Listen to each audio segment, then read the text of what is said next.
오늘 마태복음 1장 말씀을 통해서 말씀을 깨닫는 지혜와 응답받는 기도의 은총이 우리에게 넘치게 될 줄로 믿습니다. 이제 오늘부터 신약 강해를 시작합니다. 말라기가 끝나고 나서 약 400년간의 중간기가 있었습니다. 이것을 중간기라고도 하고 침묵기라고도 합니다. 하나님께서 말라기 선지자의 예언 이후로 예수님의 탄생까지 무려 400년을 아무런 선지자도 보내지 아니하셨고 아무런 이상도 보이지 아니하셨어요. 왜 그랬을까? 물론 중간기에 대해서 할 말이 참 많지만 한마디로 요약을 하면 그 중간기는 인간의 시대였습니다. 제국들의 시대였어요. 최초로 세계를 제패했던 바벨론, 그 바벨론이 망하고 그 뒤로 더 강한 페르시아가 등장을 했죠. 그런데 그 페르시아도 망하고 알렉산더가 이끄는 세계 최강의 군대 헬라 제국이 일어났어요. 그런데 그 헬라도 망하고 다시금 전 세계적으로 가장 역대, 가장 강했고 가장 넓었고 가장 무시무시한 잔인한 군대인 로마가 일어나죠. 그 로마 시대에 예수님이 오십니다. 그 로마가 이스라엘을 점령하고 있는 식민지 시대에 예수님이 오시게 되거든요. 그러니까 바벨론에서 페르시아로, 다시 헬라에서 로마로 인간의 가장 강한 제국들, 위대한 제국이 4개나 무려 지나가면서 이 침묵기가 이어지는데 하나님은 보여주시는 거예요. 봐라, 너희들 인간이 가장 강하고 가장 위대해 보이는 이때에 인간은 얼마나 달라졌느냐 하는 거예요.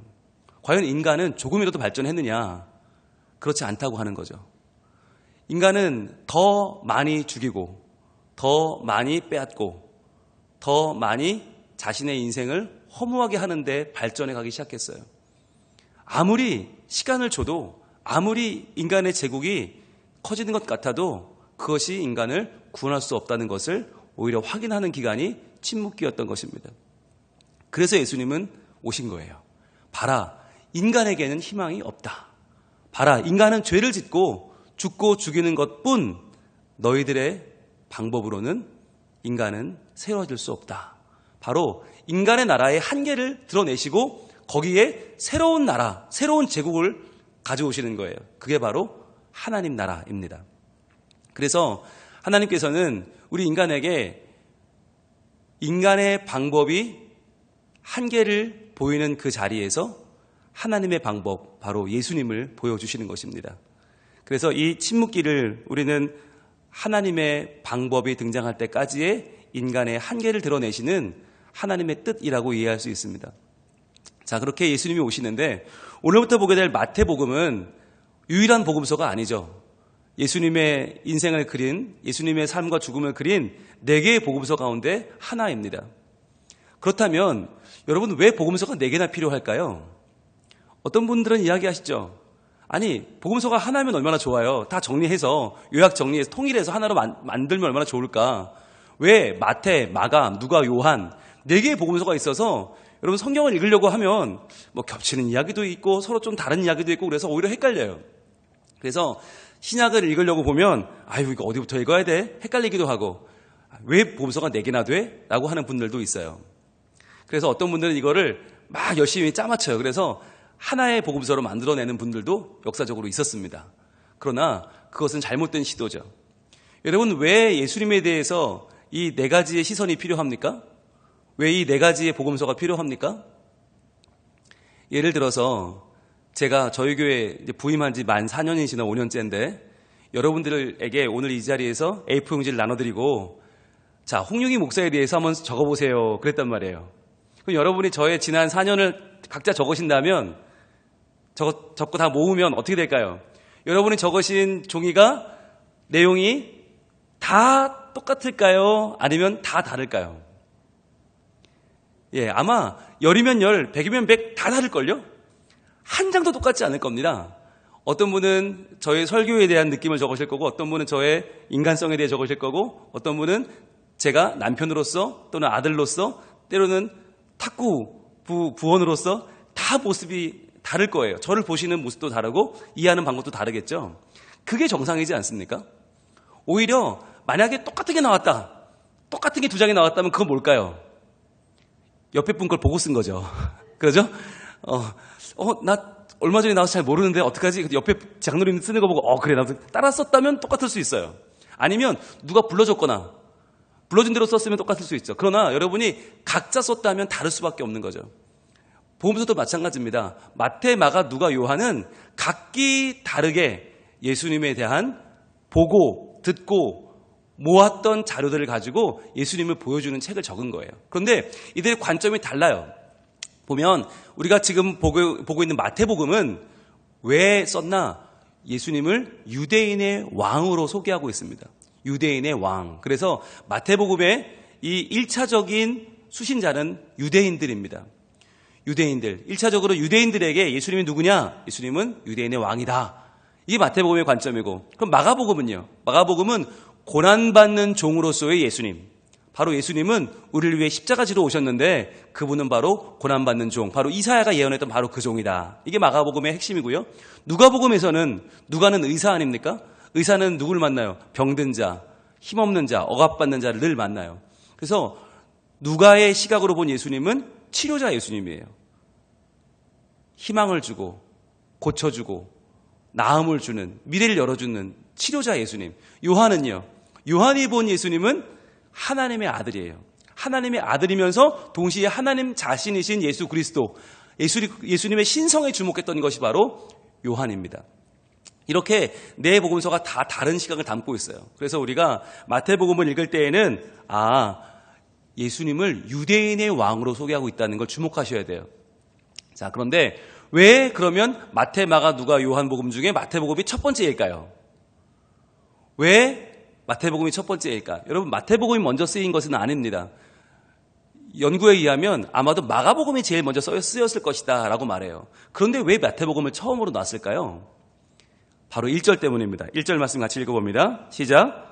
아브라함과 다윗의 자손 예수 그리스도의 계보라. 이렇게 시작을 합니다. 여러분, 여기서 계보라라고 하는 말이 원어로 보면 비블로스 게네시오스란 말인데, 비블로스는 책이란 말이고 바이블, 책이란 말이고, 게네시오스라는 말이 뭐냐면, 게네시오스, 여러분 많이 들어본 말과 비슷하지 않아요? 제네시스라는 말. 제네시스가 영어로 창세기거든요. 기원입니다. 기원. 자, 제네시스는 창세기인데 게네시오스라는 말이 바로 제네시스예요.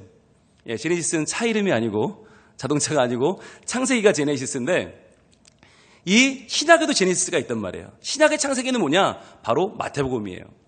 비블로스 게네시오스. 그런데 이 계보라는 말이 뭐냐면 기원의 책이라는 뜻이죠. 비블로스 게네시오스. 기원의 책. 즉 예수 그리스도가 어떻게 기원됐느냐면 이라고 하는 내용이 이 마태복음의 시작이 돼요.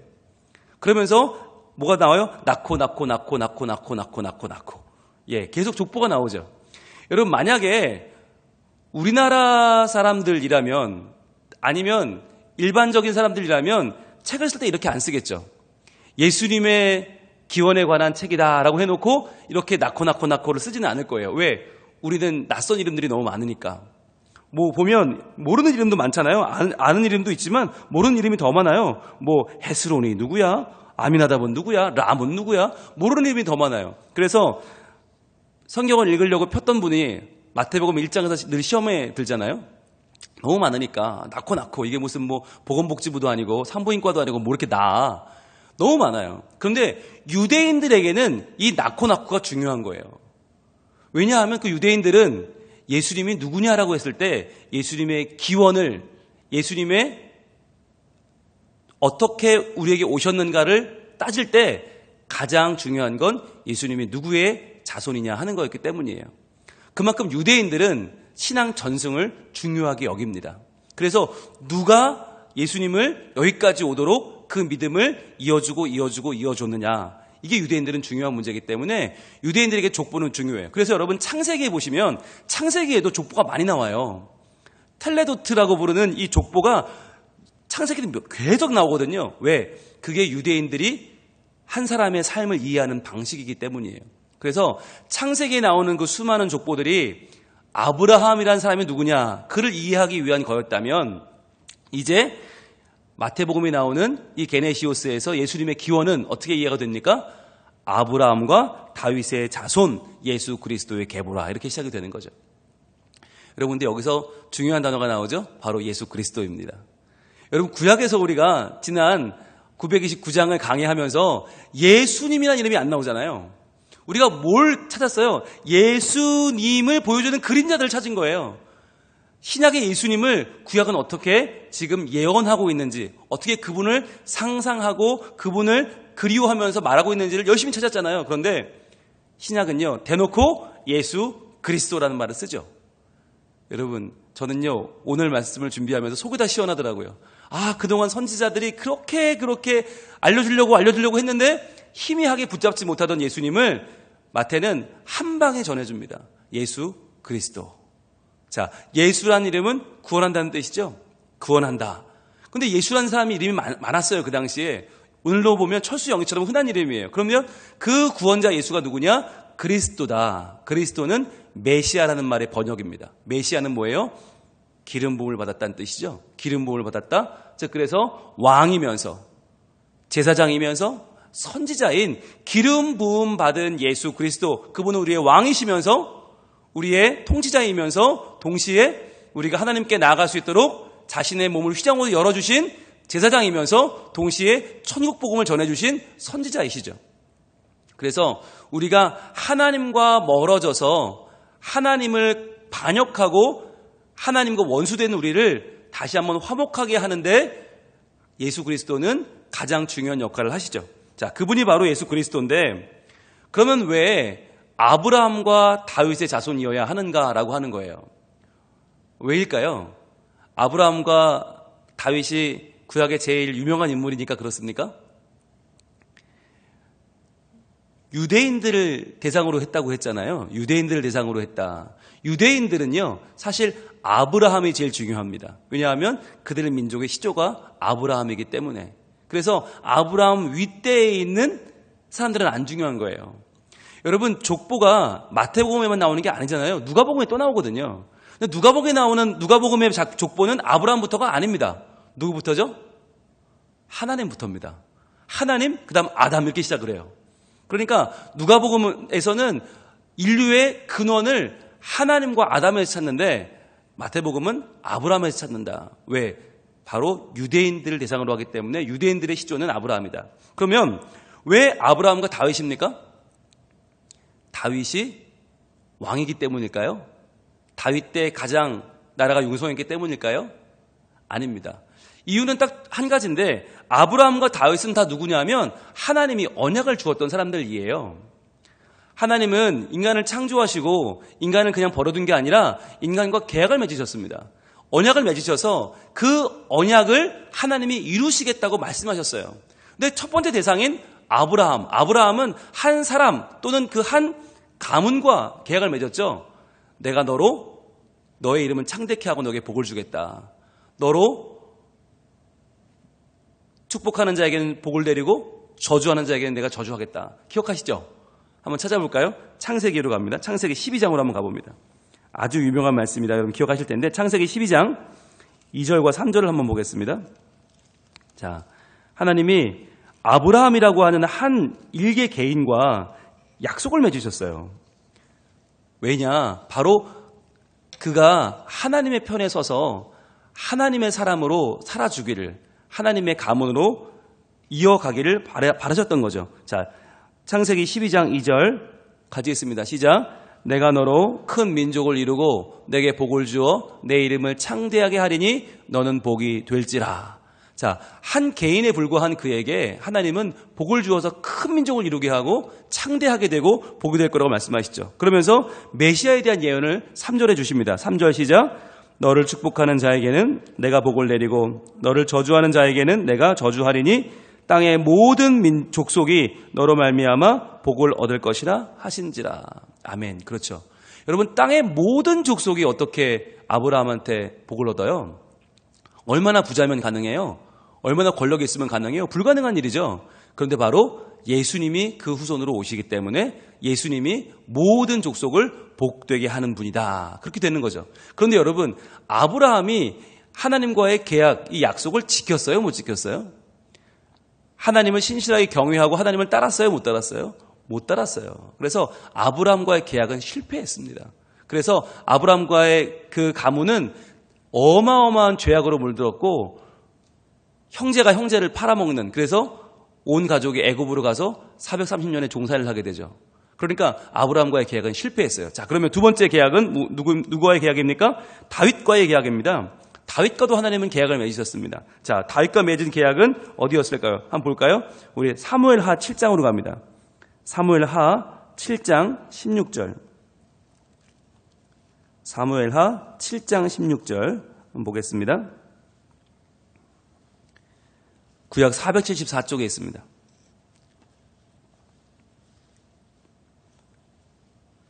사무엘하 7장 16절 시작. 내 집과 내 나라가 내 앞에서 영원히 보존되고 내 왕위가 영원히 견고하리라 하셨다 하라. 그렇죠. 내 집 가문과 내 나라 왕국이 내 앞에서, 하나님 앞에서 영원히 보존되고, 즉 너의 가문은 내가 버리지 않겠다는 거죠. 즉 남유다와 북이스라엘이 나눠졌을 때 북이스라엘은 9번이나 쿠데타가 일어나고 계속 왕위가 바뀌었지만 남유다는 한 번도 바뀐 적이 없잖아요. 왜? 하나님의 약속 때문이죠. 하나님의 약속 때문에 남유다는 계속 유지가 됐죠. 자, 그런데 이 아브라함과의 계획이 깨졌는데 다윗과의 계약은 유지가 됐나요? 이것도 깨졌죠. 어떻게 해요? 유다도 망했잖아요. 유다 왕조도 망하고 바벨론으로 끌려가고 말았죠. 그러니까 여전히 아브라함의 가문도 그랬지만 다윗의 왕가도 하나님을 버리고 우상 숭배하고 다른 나라를 의지하고 하나님을 버렸단 말이에요. 자, 그럼 결국에는 하나님이 한 개인과 가문과 맺었던 언약, 아브라함의 언약도 깨어졌고 다윗과 맺은 왕가의 언약, 나라와의 언약도 깨어졌습니다. 자, 그러니까 이 깨어진 언약이 그대로 있으면 어떻게 돼요? 하나님은 신실하신 분이 아닌 거예요. 하나님이 하신 말씀은 믿을 수 없는 거예요. 하나님은 하나님이 아닌 거예요. 그러면 하나님이 다윗과 맺은 언약도 다시 회복되어야 되고 아브라함과 맺은 언약도 다시 회복되어야 되는데 그것을 회복하실 분이 누군 거예요? 예수 그리스도이신 거예요. 그래서 이 1절에 아브라함과 다윗의 자손 예수 그리스도의 계보라라는 이 한마디는 바로 예수님께서 깨어진 아브라함과의 언약을 다시 회복시키시고 박살난 다윗과의 언약을 다시 회복시키실 분이심을 말씀하고 있는 것입니다. 그래서요, 우리는 다시 누가 되느냐? 다시는 하나님의 복을 받은 사람 아브라함이 될 수 있고요. 우린 다시 하나님이 영원히 그 위를 보존하실 견고한 왕 다윗이 될 수 있는 겁니다. 만약에 예수님이 오지 않았다면 아브라함은 실패한 시조가 될 것입니다. 다윗은 실패한 왕가의 왕이 될 것입니다. 그러나 예수님이 오셨기 때문에 아브라함도 아브라함일 수 있는 것이고 다윗도 다윗일 수 있는 것이죠. 뿐만 아니라 이 족보에 중요한 이름들이 등장하는데 바로 여성들의 이름이 등장을 해요. 여러분, 족보에 여자 이름 들어가는 거 보셨어요? 동서양을 막론하고 족보에 여자 이름은 잘 들어가지 않습니다. 들어가려면 어느 정도 돼야 되죠? 신사임당 정도 돼야 돼요. 그래서 5만 원권의 모델로 등장하는 정도 돼야 이름이 나옵니다. 그런데 여기는 보면 무려 5명의 여인들의 이름이 나오거든요. 먼저 3절에는 다말이 나오죠. 표시 동그라미 해보세요. 3절에 다말이 나오고 그 다음에 또 어디 나와요? 5절에 라합이 나오고 룻이 나오고 또 6절에는 우리아의 아내가 나오죠. 그리고 쭉 뒤로 가서 16절에 마리아가 나옵니다. 여러분 보시면 다말, 라합, 룻, 우리아의 아내, 마리아. 특징이 뭐예요? 이 5명의 특징? 굉장히 불편한 이름이라는 거예요. 왕의 족보에 들어갈 수 없는 사람들. 아주 부끄러운 사람들이죠. 보세요. 3절에 다말은 누굽니까? 유다의 며느리잖아요. 며느리가 시아버지와 관계를 맺어서 애를 낳은 거예요. 이거 부끄러운 일이죠. 게다가 5절의 라합은요, 여리고성의 기생입니다. 이방 여인인데 또 기생인이 얼마나 더 불편합니까? 게다가 룻은요, 이방 여인이죠. 모함 여인 아닙니까? 거기다가 6절에 우리아의 아내는요, 바세바라고도 안 썼어요. 우리아의 아내라고 썼지. 그러니까 다윗은 남의 아내랑 아이를 낳은 거예요. 결정적으로 16절에 나오는 마리아는 누굽니까? 처녀잖아요. 남자를 모르는 처녀예요. 그러니까 다말도 그렇고 라합, 룻, 우리아의 아내 마리아는 전형적으로 족보에 등장할 수 없는, 게다가 왕의 족보엔 더욱더 나올 수 없는 사람들이죠. 그런데 그런 사람들의 이름이 버젓이 등장을 합니다. 이것은 무엇을 말하는 것입니까? 예수님이 어떤 분이신지를 보여주는 거예요. 여러분, 예수님이 일반적인 왕이라면 이렇게 못 적죠. 그러나 이러한 부끄러운 이름들에도 불구하고 예수님은 왕이시다. 왜? 이분들의 모든 죄악을 씻고 이 모든 부끄러운 삶을 역전시키는 왕이기 때문이에요. 그분이 바로 예수 그리스도다. 그래서 마태는 지금 그 고지식하고 융통성이라고는 전혀 없는 이 유대인들에게 예수님의 족보에 대해서 이 부끄러운 이름들을 하나도 가감없이 그대로 드러내고 있는 것입니다. 여러분, 예수님은 왜 중요하죠? 바로 우리 다말과도 같고 라합과도 같고 룻과도 같고 우리아의 아내와도 같고 마리아와도 같은 우리들, 부끄럽고 연약하고 때로는 상황 때문에 어쩔 수 없이 연약하게 죄를 짓고 하나님을 떠나고 때로는 정말 말도 안 되는 삶을 살아가는 우리들, 이런 우리들의 삶을 다가오셔서 만나주시고 우리의 모습을 있는 모습 그대로 받아주시고 우리를 하나님께로 인도해 가시는 분이 바로 예수 그리스도이기 때문입니다. 그래서요, 이 마태복음을 읽으면서 또 신약의 말씀을 읽으면서 우리는 그 예수님을 만나야 돼요. 예수님이 누구시냐? 역사적인 거, 성서적인 거 다 좋죠. 신학적인 해석도 중요하겠죠. 그러나 진짜 중요한 건 뭐냐면 이 말씀을 통해서 우리가 예수님 그분을 만나는 거예요. 나의 모든 죄악과 나의 모든 위선과 나의 모든 악함까지도 다 아시는 하나님. 그러면서도 그 예수님은 나를 사랑하시고 그 예수님은 나를 위해 죽으셨어요. 그리고 나를 위해 부활하셨고 나를 위해 천국을 예비하시고 그 천국으로 나를 인도해 가시는, 나와 함께 손을 꼭 잡고 가시는 그분이 누구냐? 예수님이라는 거예요. 그래서 부족한 자, 연약한 자, 아픈 자, 죽은 자들의 왕이 누구냐? 그 왕은 예수님이시다. 그 예수님을 증거하는 것이 바로 마태복음입니다. 여러분, 이 마태복음 1장에 제일 많이 나오는 말이 뭐죠? 낳고 하는데 낳고 하다가 어떻게 끝나냐면 16절 한번 볼까요? 16절에 중요한 말이 나오는데 같이 한번 16절 읽어봅니다. 시작. 야곱은 마리아의 남편 요셉을 낳았으니 마리아에게서 그리스도라 칭하는 예수가 나시니라. 자, 노란색 들고 표시해 보세요. 나시니라. 자, 낳고 하다가 나시니라로 끝나요. 여러분, 낳고 할 때는 뭐였냐면 겟나오라고 하는 태어난다라고 하는 말의 수동형이에요. 다 수동형으로 나왔어요. 모든 인생은 태어나고 싶어 나온 사람이 없어요. 그냥 던져지는 존재죠. 수동형이에요. 모든 사람은 다 낳고 수동형인데 마지막에 나시니라라고 하는 말은 뭐냐? 능동형이에요. 겟나오라는 말, 태어난다는 말의 능동형. 무슨 말이냐? 예수님은 던져진 존재가 아니라 우리를 찾아오신 분이라는 뜻이에요. 그래서 낳고와 나시니라의 차이, 바로 모든 인간은 나아진 존재, 던져진 존재, 원치 않았지만 세상에 태어난 존재이지만 예수님은 일부러 나를 구원하기 위해서 오신 분이라는 거예요. 그분을 만날 때 우리는 수동형의 인생이 능동형으로 변화되는 것입니다. 던져진 존재였던 우리가, 나아진 존재였던 우리가 나시니라 예수님을 만날 때에만 우리는 진짜 생명이 될 수 있는 것입니다.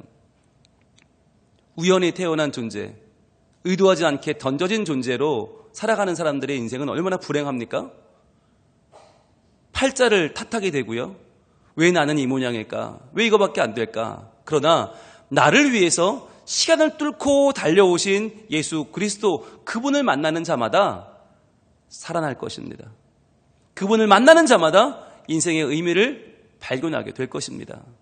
그분을 만나는 자마다 영원한 생명을 살게 될 것입니다. 우리 모두 이 신약의 말씀을 강해하면서 이 마태복음을 따라가면서 우리가 이 예수님을 나의 예수님으로 만날 수 있기를 원합니다. 그래서 더 이상 낳고로 지나가는 인생이 아니라 한 번 낳고 지나가는, 그렇게 죽고 끝나는 인생이 아니라 예수님을 만나 변화된 인생, 인생의 참 의미를 발견하고 그 의미를 누리고 그 의미를 전하고, 그래서 하나님 나라를 살아가는 하나님의 자녀로 우리가 다 변화된 인생을 살아갈 수 있기를 우리 하나님 원하고 계십니다. 기도하겠습니다. 하나님, 신약 강해를 시작합니다. 마태복음 1장 1절에서 우리는 예수 그리스도를 만납니다. 하나님과의 계약을 깨뜨렸던 아브라함, 그 계약을 지키지 못했던 다윗, 그러나 하나님은 그 언약을 이루기 위하여 예수 그리스도를 보내주셨습니다. 그리고 부끄럽고 연약한 우리의 이름 다말, 룻, 라합, 우리아의 아내 마리아, 마치 그들처럼 내세울 곳 없고 숨고 싶은 우리의 연약함을 역전시키는 이름으로 예수님이 오셨습니다. 낳고 지나가는 인생이 아니라 나시니라. 우리를 위하여 능동적으로 오신 예수께서 우리의 삶을 이제부터 능동적으로 살아가는 하나님의 자녀의 삶으로 변화시켜 주시고 참된 삶, 진정한 의미의 하나님의 자녀로서의 삶을 살게 하실 줄로 믿사오니 이제 우리가 자부심을 가지고 예수님을 우리 마음에 모시고 그 예수님을 따라 믿음으로 살아가는 복된 하나님의 자녀들이 다 되게 하여 주시옵소서. 예수님 이름으로 기도합니다.